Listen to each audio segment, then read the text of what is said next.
How much of one's life is a result of their past karma?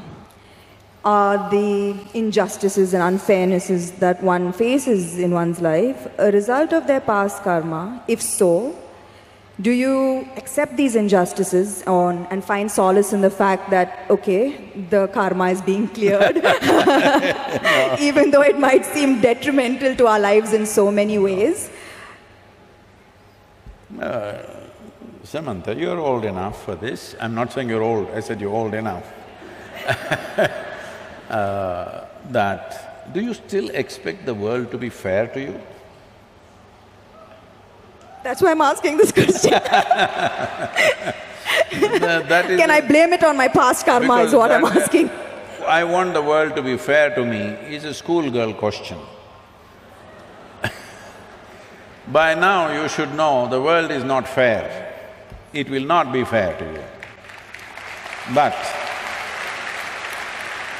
if you dig deep into yourself and have a taste of life, not a taste of your thought and emotion, the taste of life that you are, then you will see life is not just fair, it's just fantastic. So, do you want fair life or fantastic life? You must decide.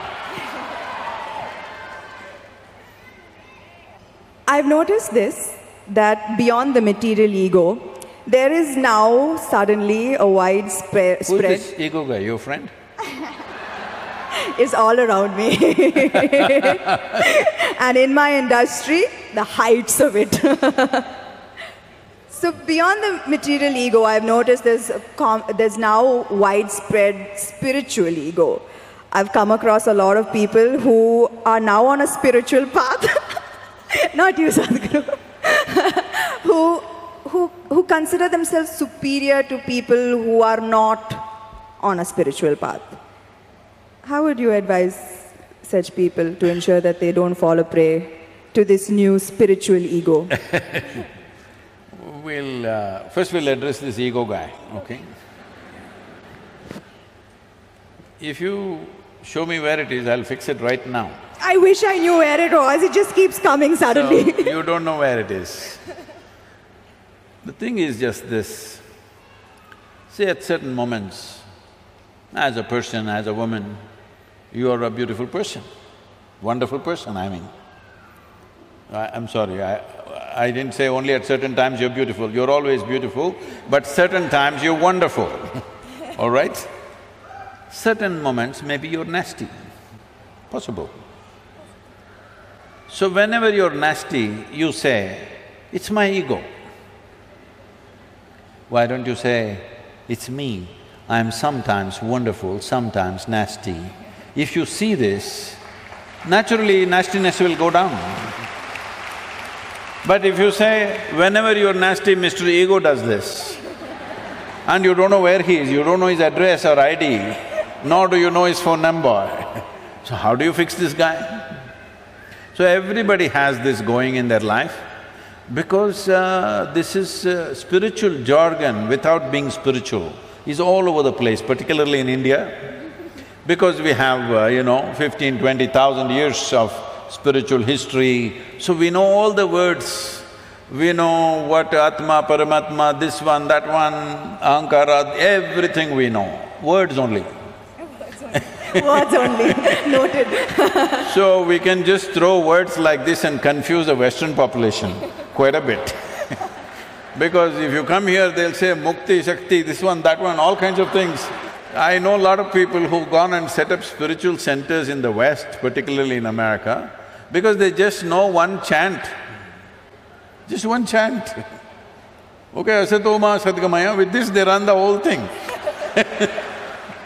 So unfortunately, spirituality, in some ways it's come there. It's come there because there is need in the society, there is not enough source. Because of that, people are manufacturing this here and there. This happened, a few years ago, 16 years ago. And I was in United States, and then somebody in the office, our office, told me, Sadhguru, did you know every day 100,000 people are typing out the word spiritual? I said, is that so? Type it out and see what comes out. Are we even there in the picture? They typed out spirituality. First thing that comes up is a spa in Mexico. You've been there.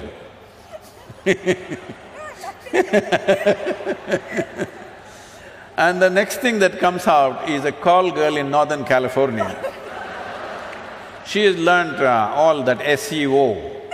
For everything she says spiritual, spiritual, spiritual. 108 times she uses the word spiritual on her website. You say spiritual, she comes up, number 2. I thought this is a shame. For thousands of years, anything spiritual means people looked east. East means India, that's what it meant. So I said we must start something, a spiritual gateway, that if people say if they seek spirituality, they must look towards India. Because this is one culture which has spent maximum amount of time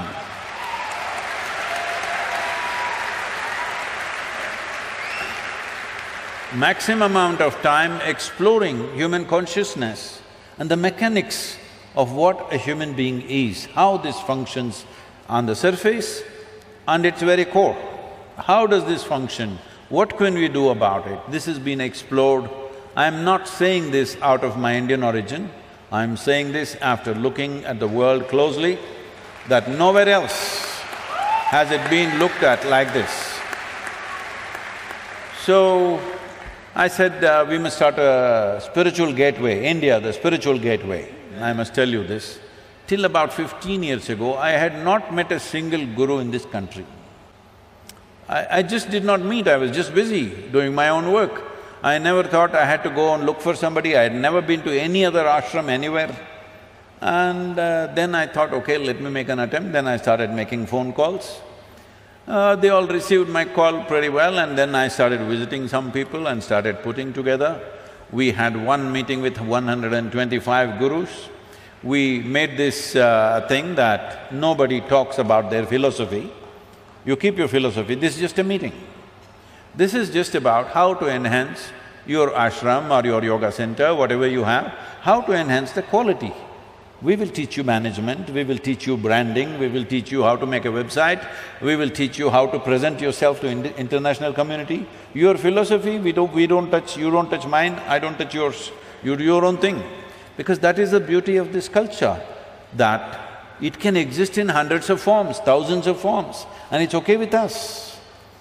So when I went about doing this, well, I met many wonderful people, but at the same time, at least 60 to 65%, it hurts me to say this, I found that if I walk into an airport or a golf course, I meet better men than in the so-called spiritual centers. Because it's full of jargon, no heart, no depth, no profoundness, simply one chant, one nonsense, one philosophy that they read somewhere. It's going on like this. This needs to change. So to bring this profoundness to people, as people get closer to me, I get harder and harder and harder. Those who are very close to me, I am bloody cruel. Yes, because just to bring integrity into spirituality is so hard. Because the moment they get spirituality, little, like you said, you're calling it spiritual ego, I call it spiritual airs. They get spiritual airs, air bubbles get in their head. Suddenly they start acting funny, they start saying things that don't exist, they start talking about nonsense that nobody understands. If you speak something, whatever nonsense you speak, people in front of you must understand, otherwise why the hell are you speaking? Because the purpose of speech is to make somebody understand what you're saying. No, if I say something that you don't understand, I become big, you become small. This is rubbish. This is going on for too long. So, this whole spirituality as a thing, unfortunately, has fallen on bad times, but slowly it is rising because people's longing is increasing. I must tell you this, 40 years ago when I first started the programs, in our engineering programs, in various different forms, 85% of the people used to come to the programs only for health problems. Only 12–15% came to know something. Today, over 90% of the people come because they want to know something, experience something. Only 8 to 10%.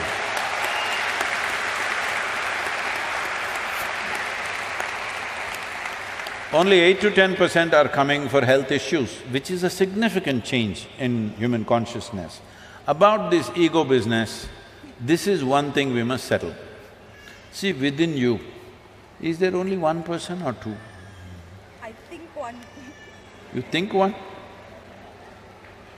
I'm going to go with one. One. That means you're an individual. An individual means, the word individual comes from indivisible. You're not further divisible, that's good, you're an individual. If you are two, then you're either schizophrenic or possessed, psychiatrist or exorcist. Either a psychiatrist or an exorcist has to come.